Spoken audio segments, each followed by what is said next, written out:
Hi everyone, welcome back to my channel. My name is Jenny Wu and my channel's name is Jenny Wu Finance, where in today's video I'm gonna be actually doing a finance related video.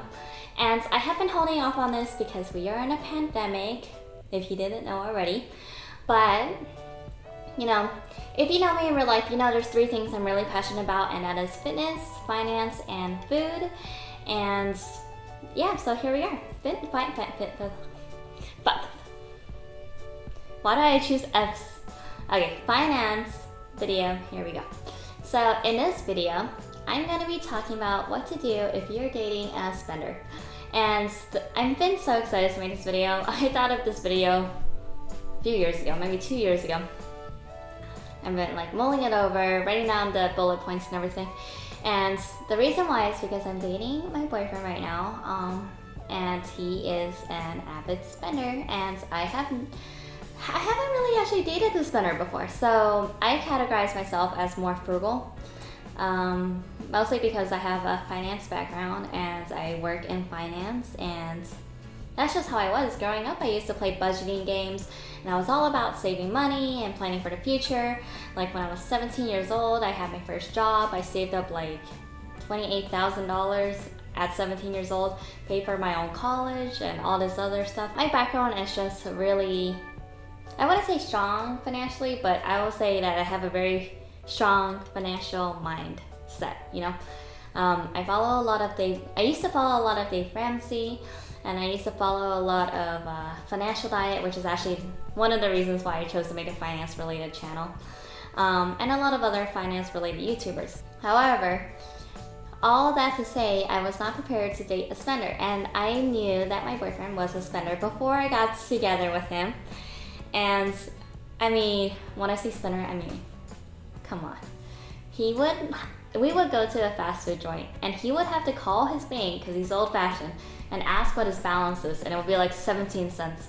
And it is insane. He had like debt, and he like never had money. My boyfriend is a disabled vet, so he gets VA disability is his income. And he didn't make the best decisions. Plus my boyfriend, I love him very much, love you baby, but he's got a lot of bad habits. So he's got a really bad smoking addiction, and he's got a really bad Red Bull addiction. So he would smoke like a pack a day, and he would drink like 2 of those big Red Bulls a day. And those are all very expensive. And I can let you know right now, it's around $600 to $800 a month that we spend in just Red Bull and smokes alone.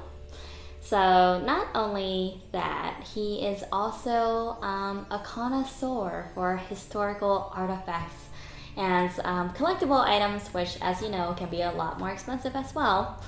And I hope he doesn't watch this video. He has been watching my recent videos, so maybe he won't see this. But he loves to collect stuff, and he refuses to throw away stuff sometimes. He has a lot of antiques, a lot of things of high value that he's not willing to part with. And he's also like a carpenter, so, well, not like an actual carpenter, I'm just saying he like is a hobbyist, so he likes to make stuff on his side, which is also very expensive. So all that to say, my boyfriend's got a lot of expensive habits and tendencies. Okay, I'm sure you can probably relate if you're watching this video. I had to mentally prepare myself for this, because when you only have yourself to worry about, it's very easy to have self-control. And you know, I know my own goals, and it's so easy to keep myself in line with my own goals, you know. One person is so easy, but when it's 2 people, it gets a lot harder, because there's a lot of dynamics at play. So the first step I would say if you're dating a spender is to get a plan about who's going to deal with the money. So in my case, when me and my boyfriend moved in together, we decided to combine finances as a couple. I was against it at first because I thought we should have separate finances and just split costs on everything. Basically, he's the type of person who believes that if you're in a relationship with someone, you have shared finances. That's just what he believed, and he was just adamant on it. And it took like some months of convincing, but I was like, at some point I was like, okay, fine. So we combined the finances, and then he also hates money, which, you know, kind of makes sense because he's not really good at handling it, you know. Love you, baby. But Yeah, he's not the best with money. So he hates money, and it makes sense. Okay? I happen to really like money, and I happen to be good with money. So I ended up taking the reins of the money in the relationship. So I'm basically the owner of our money. That did not come out right. I'm like basically the money person in the relationship. Like I'm the one who wears the pants that has the change in it. I seriously need to go out more. I'm not coming up with a lot of like analogy.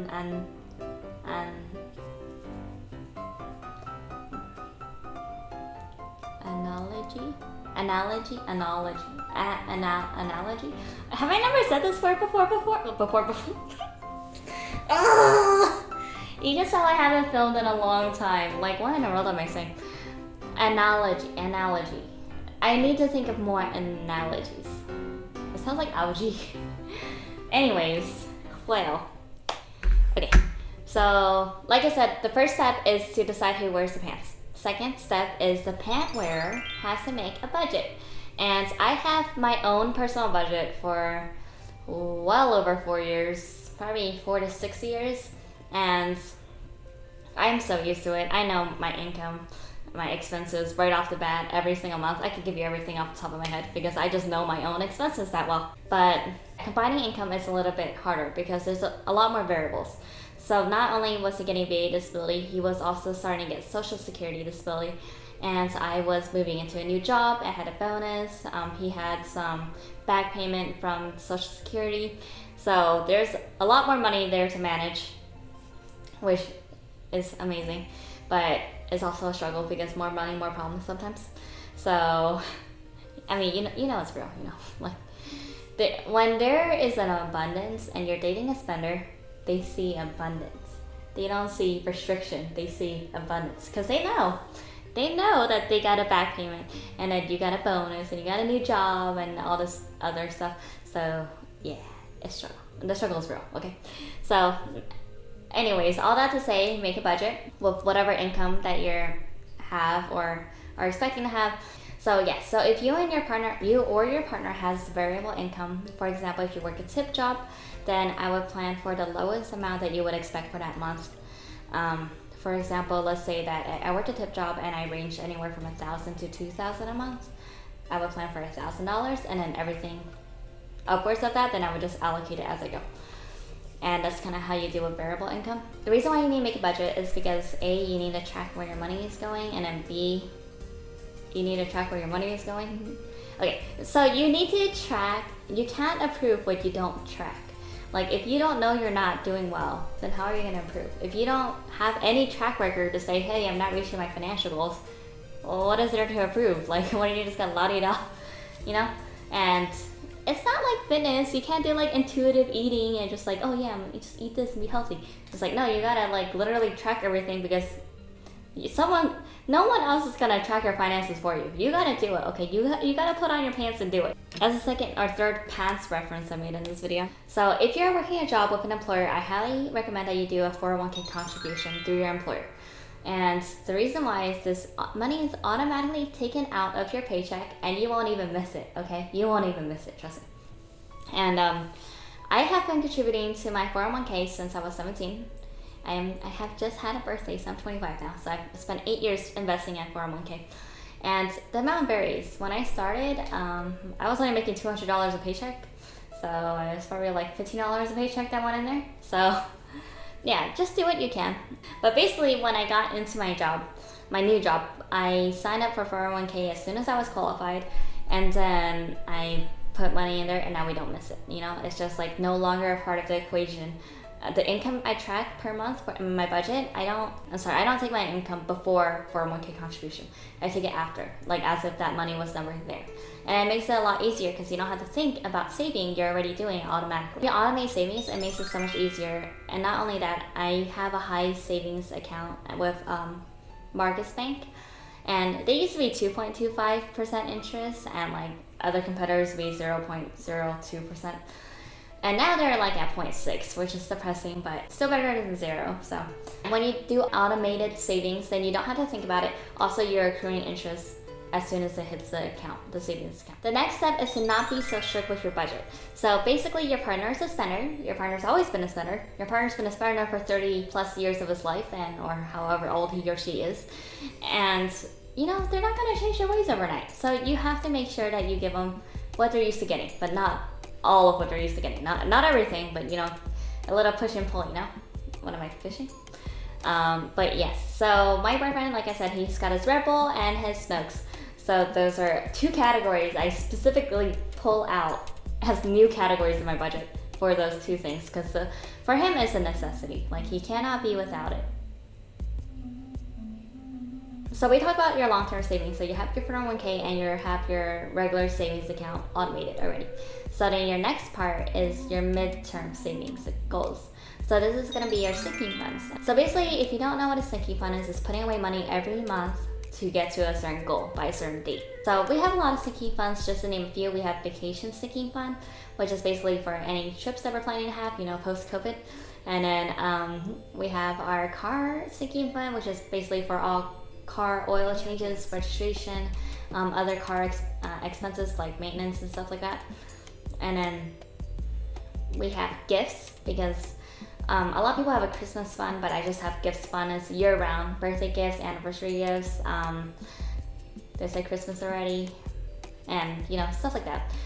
So I just have a gift sinking fund, and then we also have medical, just in case something happens, then you have money going into that. I also have a FSA, and if you don't know what that is, it's a flexible spending account through my employer. So I don't save too much of medical, but just as a backup. And then we also have a pet sinking fund, which is obviously for my pets if they have any emergencies. Because my boyfriend stepped on my cat, my baby kitten, he stepped on him like when he was a month old, and then like injured his paw, and we had to take him to the emergency room, and it was $600. My baby is okay now, but you know, it's expensive, okay? So that's for anything pet related. It's not for pet expenses like cat food, cat litter, dog food, dog litter, just kidding. But yeah, so that's pet emergency fund basically. What else we have? Actually, let me bring out my phone, give you some ideas. Another one that I'm saving for is my boyfriend wants to get married one day, so I also have a sinking fund for a ring. We also have, we're going to a concert next year, and we're saving for that concert. Stuff like that. So basically any event that you notice in the future that you're going to spend money, you're saving a little bit each month. That's basically the whole point. And yes, I know I have a lot of sinking funds, but no, I don't put money into them every month because finances have been tight lately. We've just been having a lot of one-off high expenses. So it's not every month I put in sinking funds, but if you can, I highly recommend it. It will just make it so that when that month comes, you're not taking a huge hit in, like, you know, December, you know, for your Christmas gifts, like, you know, that was coming. Or, you know, when you have a big trip planned in April and you don't have any money for it, it's like, you know, it was coming. So yeah, that's basically my whole point, is have sinking funds. Think about your midterm savings goals. It's pretty important. And with that said, make sure you remind your partner out loud and often what they're saving for. Like, if they want to get something really random, like for example, my boyfriend has these gas masks, and we had one, and now we have 6. And they're expensive. And there's 2 of us, and we don't need 6. You see what I'm saying? So, anytime your partner wants to make an extraneous purchase in your mind, in your financial mind, then be like, hey, you're taking out of our fund. Oh, don't you want to go to Japan? Don't you want to save for this spring? Don't you want to do this? We're planning to have a surgery for one of our dogs soon. So, oh, this is coming out of so-and-so's dog surgery. Wait, that's our dog. It's coming out of the dog surgery fund, you know? So just kind of remind them often and out loud what the money that they're spending that is not allocated for. Just make sure that they're aware of it, because they're like, oh yeah, this money is already spoken for and there's already a purpose for it. So there you go. That's basically my whole spiel. It's just make sure you remind them, because finance is not on the top of their brain, so you have to remind them sometimes. Remember, you're not nagging. My job is to worry about finances. It's not to nag.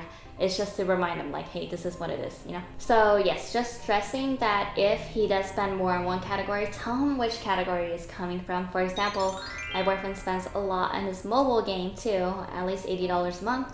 And if he spends more than that, like $200 a month, and I've only allocated $100, then I have to tell him I'm taking $100 from your home tools. And then he'll kind of like understand. It's like, oh, you can take it from fast food, you can take it from restaurants, and stuff like that. Yeah, so basically just make him aware of when he is overspending. He doesn't track it. They don't know. They don't know no better, is what I say about my cats all the time. So yeah, they don't know no better. So do what you can. Alright. So we hit the main tips that I have if you're dating a spender. Now I just want to go into like a bonus round of tips, things that I do personally that help out a freaking ton in my relationship, and that I really wouldn't have it any other way. So the first tip is So my first tip is to automate your budget. And I have never done this before because it costs money. I use every dollar. I've been using every dollar since like 2016 or so. So basically what it means to automate your budget is to link all of your bank accounts, all of your credit cards, and it basically tracks all your purchases. Because what I used to do was manually track everything, but having two people, we both have our credit cards and everything, and just having that many expenses to track was too much for me to do manually, especially with how many hours I was working. So I took the splurge. I ended up upgrading to every dollar plus, and I would not look the other direction. It has been amazing for me, a freaking godsend. So yes, automating your budget. If you have a ton of expenses and you just can't keep up with it, I just highly recommend it. It's a huge load off my chest, you know, or shoulders, wherever a load is. This is probably my favorite tip. I have only cashback credit cards, and the reason why is because if you're gonna spend the cash, might as well just get money back for it. And you know, like I said earlier, I follow Dave Ramsey. I know he's like highly anti-credit card. I am not. I am highly pro-credit card as long as you use it responsibly and pay it off in full every month. And I have never missed a payment. I've never even paid any interest on any of my credit cards, and I've had them since I was like 17. So if you are gonna use a credit card, use it responsibly and make sure you pay it off. I pay off my credit card like every few days to like a week or so, and that's because I don't want to pay anything on it and like forget.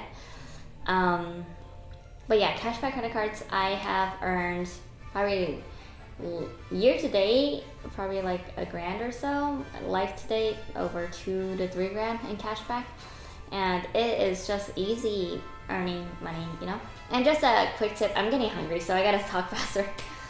Just a quick tip is there's a lot of different credit cards. I can make a video about it, but I do the ones that are different categories. So we have bonus categories that we get more cash back on, and then they kind of rotate, and you just have to be on top of it. And I can make a whole video about credit cards, but I'm a huge advocate for it. I've never had an issue with them, and that's just one of my best kept secrets, I guess. My next tip is to go to discount stores. For example, my boyfriend and I used to only shop at the Exchange or the BX or the PX, like military base, because they have tax advantage, and also the groceries there are on average 21% cheaper than like big box stores, like other grocery stores like Smith's, Walmart, and Target, and all that stuff.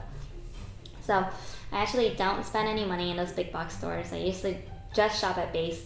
I know a lot of people don't have access to it, so in that case I would recommend going to Costco. And I know Costco is like a bulk store, and we're only 2 people, we don't need that much stuff, but I think it is so 100% worth it. In fact, we even upgraded to the executive membership, which is the one to get paid more for, but you get cash back on it. And with how much we spend on groceries, it's totally worth it. We get all of our groceries there, all of our paper products like paper towels, tissues, toilet papers. Well, every time I say toilet paper, I get PTSD to like, well, it was just out everywhere. That was crazy. All of our food is from Costco and everything. So we rarely go to a store that isn't a membership only, just because we get such great savings at Costco. Just a ton of stuff. Costco is just my favorite store. They're so great. I mean, I miss shopping on base, but Costco's okay for what it is. Another thing is we have a lot of pets. We have 3 cats and 2 dogs, and we also feed all the neighborhood cats because we're a feeding area. So we buy a ton of cat food, a ton of cat treats, and a ton of dog treats, and a ton of dog food, and a ton of canned dog food, and canned cat, and a lot of canned cat food. So a lot of pet supplies and litter. So tons of pet supplies, and we get it at Costco really cheap, and plus we get all of our household items like dish soap, laundry detergent. Okay, basically, you see what I mean. We're only 2 people, but we get a lot of stuff for cheap at Costco, and we also have the cash back there as well. So my next one is Fetch Rewards. This is something that is new to me. I have recently discovered it randomly. I don't even remember how I learned about it. But basically what it is you scan your receipt after you go to any grocery store, and then you get reward points for what you buy. And even if you don't buy anything that they recommend or is their bonus items, then you still get 25 points. And then once you get a certain amount of points, you can redeem it for actual gift cards. So I have been doing this for a few months, and I'll leave my link below. So I actually don't know if you get anything from it because I'm pretty new to it, but yeah, basically you're already shopping, you already have a receipt, just scan it and get points for it. I think right now I'm at like the equivalent of $8, and it's so easy. And not only that, I already take pictures of my receipts because I budget, and then I have to distribute my items from the store into their categories in the budget. So it's a win-win. It tracks my receipts, and also I get cash back for it on top of the cashback credit card, on top of my Costco cashback. That's a lot of savings, okay? I'm just saying, it's a great idea. And this is why I have a finance mind. You see what I'm saying? You see what I'm saying? But let's say that you aren't going to the store because you're COVID conscious and you're smart and responsible. Let's say you only do online shopping, I do a lot of online shopping too. So if you don't know already, there's Rakuten. I think it's pronounced Rakuten. It used to be called Ebates. I've been using this for well over 10 years when it was called Ebates. Long time ago. I'll leave my link for this below as well, and I also don't know if I get anything, but hey, I mean, why not? Why not spread the love? Wait, not a good time to do that. But yeah, Rakuten, if you don't know what it is, and Rakuten.